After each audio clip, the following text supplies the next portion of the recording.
जब सुने के होई भोजपुरी गाना बस बजे के चाही गाना।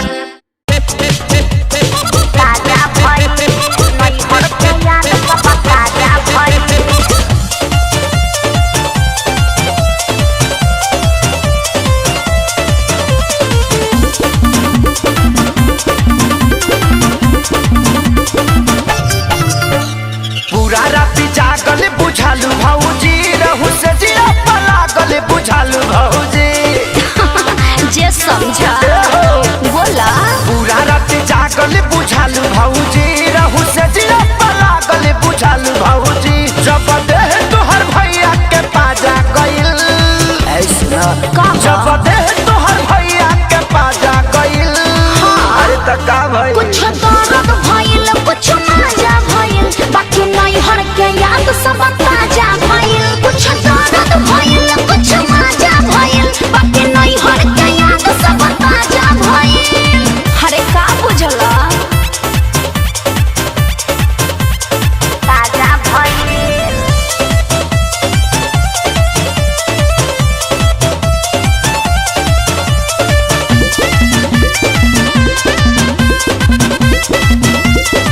दिल बाड़ू पहिला ही के तू जब सबके दिल हो अच्छा तब कमीली सवाद तोहके का हो ई फील हो बताइबू काहे भौजी बोला ना सुना जे तने ये जनावा पुराना हो खेला बात बुझाव तने तूफान हो खेला।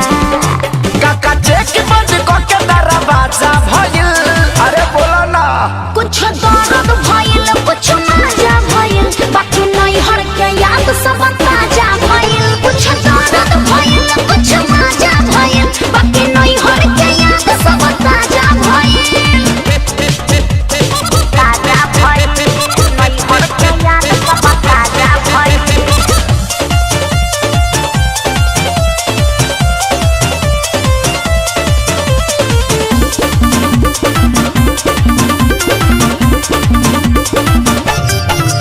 अब पता चलल बाड़ू तू पहिले के खिलाड़ी हो गाड़ी एक्सीडेंटल पवले सच कुंदन खेसारी हो पता चल गए भौजी जवान बोझ क्या बा बोझा बात तोहार मरजी बात साफ बतियाइल न बोली फरजी।